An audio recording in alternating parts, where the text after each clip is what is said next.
Welcome to Our Girl Relationships. On this channel, we talk about problems people face in their day-to-day lives. Let's start with a video. I love my wife, and there's no doubt about it, but she's sort of obsessed with her elder sister, and this has affected our relationship a lot. We got married almost a year ago, and my wife's sister has not left our side since then. She's divorced and currently dating a guy and has an army of 5 kids who do not know how to keep calm. I had proposed to my wife, and my sister-in-law told her that she was not going to approve of me as she did not find me suitable for her. My wife tried to convince her and made me see her multiple times to talk to her. She would ask silly questions, and I got the idea that she was a crackhead. We somehow managed to get her approval, which was not at all required, but my wife could not decide without her sister, and this had ignited several arguments between us. I loved her so much and could not step back because of her sister. We got married and my sister-in-law followed us to our house with her 5 kids and told her that she was staying for a couple of days as we might need her help. She acted very nice and would prepare meals, clean the house, and look after everything, but her kids would run around the house and would break anything breakable. This turned my house into a circus, and instead of relaxing, I got exhausted. My sister-in-law stayed for a couple of days and then went back to her place. It was such a relief to bid her farewell, but I knew that she was not going for long. My wife told her sister that we were planning our honeymoon, and she suggested to us a list of places. She seemed very excited and wanted to know every detail. When we told her about the destination we had decided, she said that she always wanted to go there but could not. We told her that we wished that she would get to go there one day and close the discussion in the group chat. The next day she was at our place and announced that she was going with us. I told her that it was our honeymoon and not a random trip, so she could not come with us. She told my wife how much she longed to see that place and how unlucky she felt as she never got to visit that place. My wife told her that we would think about it and stunned me because we could not even think about it. My sister-in-law left and I asked my wife how she could even allow someone to go with us on our honeymoon. She told me that it was not someone and her sister who deserved to be happy and she could go with us. I told my wife that there was no chance that her sister was going with us. My wife tried to convince me and I told her that we would take her sister with us on some other trip, but the honeymoon was meant for us only. My wife got convinced and apologized to her sister, who got upset and hung up the call.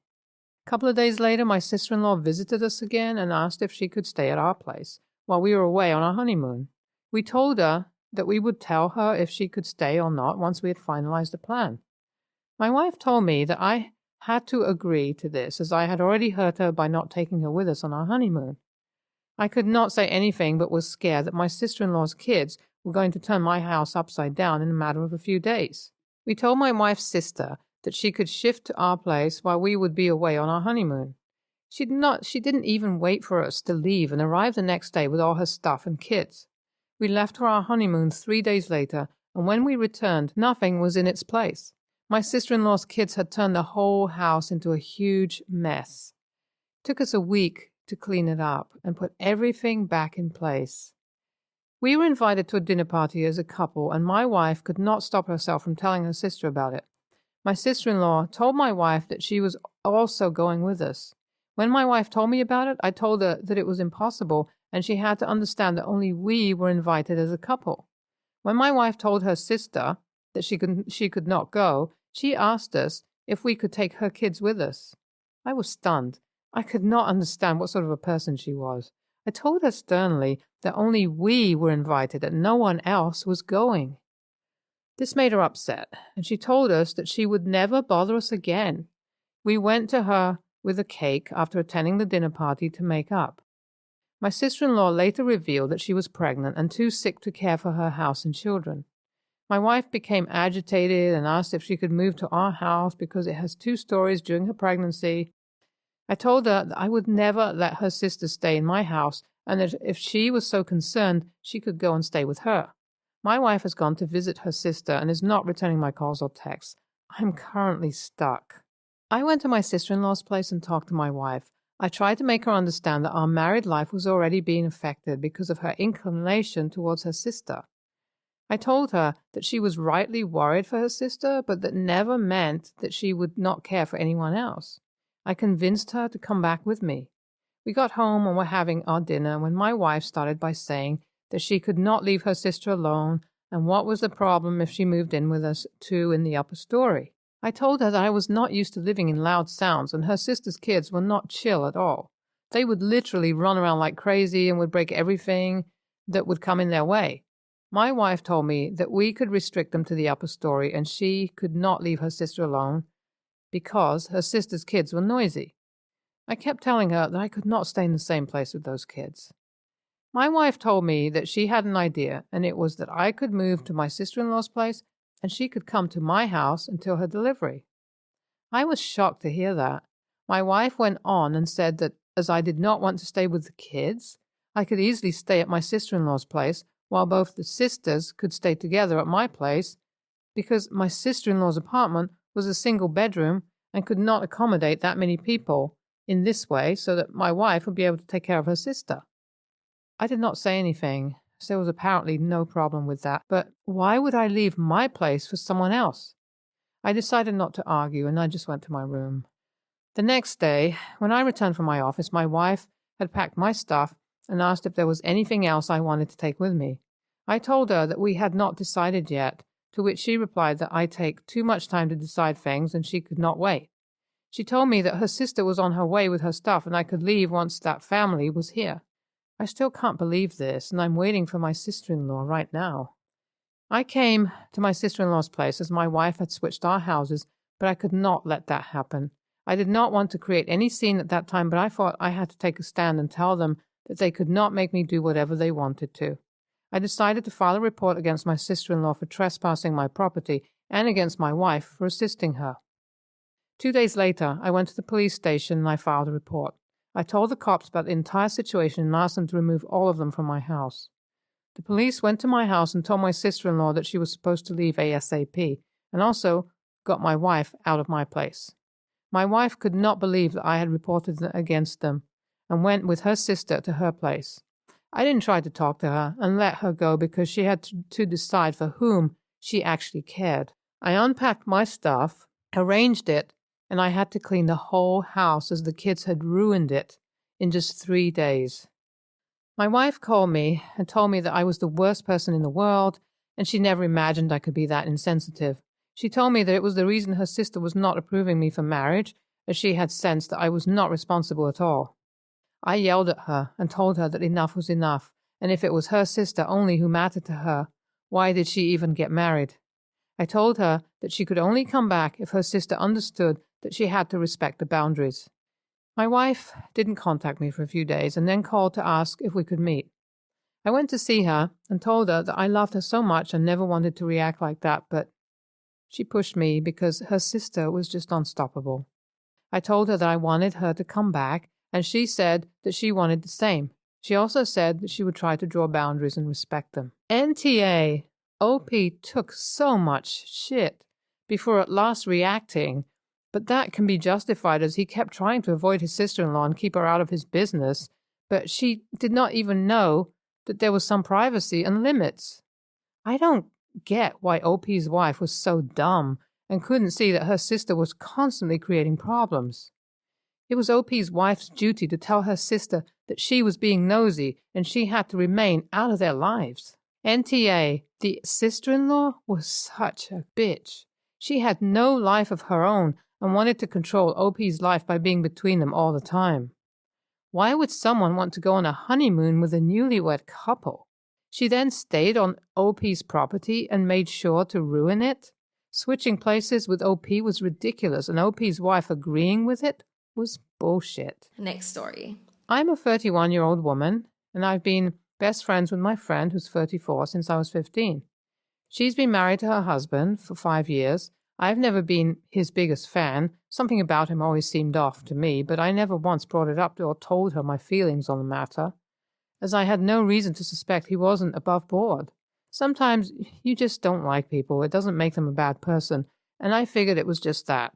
Due to our connection through her, we do sometimes talk on social media. Not often, but he is on my friends list. 3 nights ago, he made a pass at me, sending some rather flirty messages and commenting about a picture I put up a few hours earlier of myself at the beach with a friend. I was naturally disgusted with this and asked him what the hell he was doing and told him I was his wife's best friend, and then asked if he was drunk. He quickly tried to backtrack and cover his ass, but it was very clear he'd been making a pass from what he'd written. He then begged me not to tell her, at which point I just ignored him. I then screenshot all the messages, saving them, and the next day, first thing in the morning, I called up my friend and asked her to come see me, where I laid it all out for her. I had wanted to tell her in person, as it'd be easier to soften the blow rather than immediately sending all screenshots to her with no easing into it.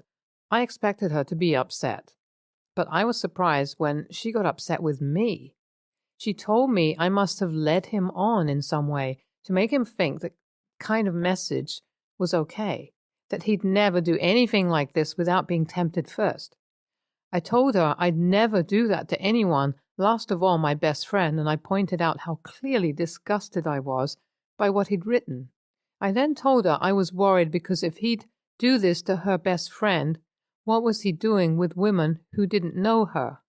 She left angry with me and hasn't spoken to me since. We met up that day. I've sent her a few messages since then, but haven't gotten a reply. I hope it's just misplaced anger and she needs time to come to terms with this. I don't know what else I was supposed to do. I mean, surely sitting on this and not telling her would have been even worse. You're so NTA. Your friend is, and it's likely not the first time he's down this to other women and her knowing about it. He's probably always made excuses about it and gaslit her. I wouldn't be surprised. I'm really sorry you have to deal with this, because you honestly did nothing wrong.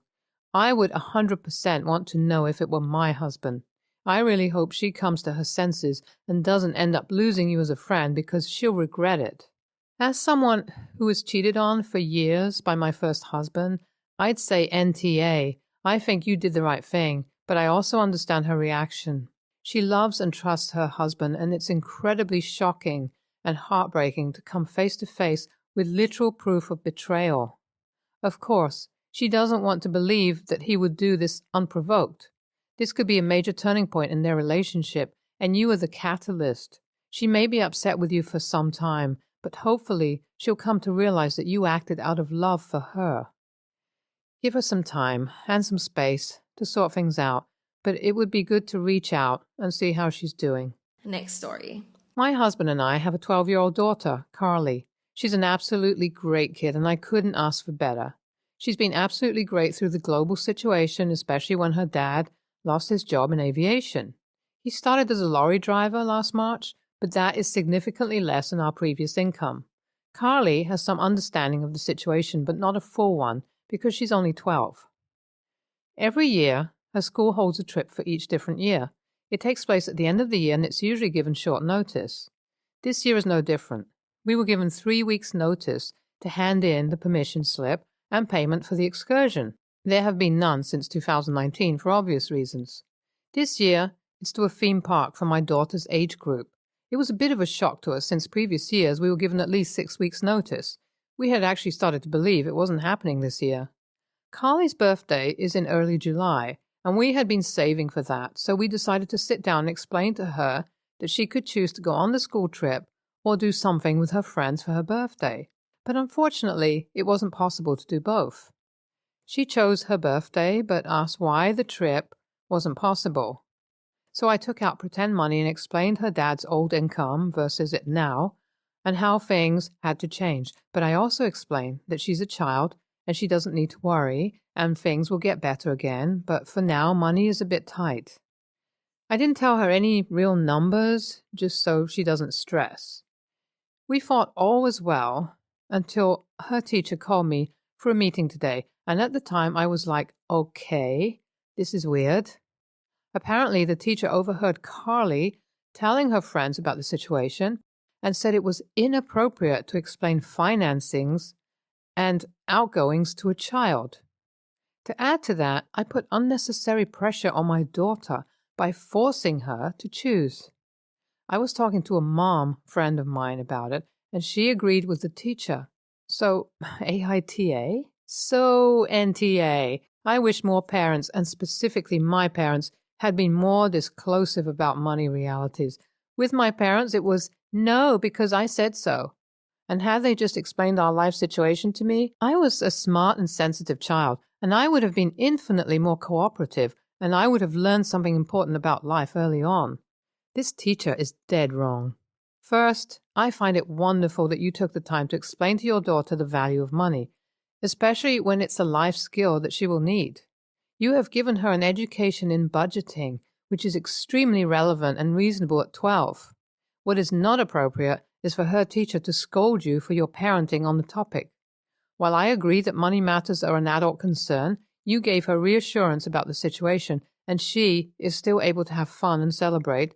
She was simply offered a stake in making a choice between two events, which was honoring her. I see very little difference between this and giving children an allowance and asking them how they would like to budget their finite outcome, except for now, she also understands mom and dad have limited incomes. You gave your daughter a great lesson in sacrifices, prioritization, budgets, and living within your means. Good job, Mom. NTA.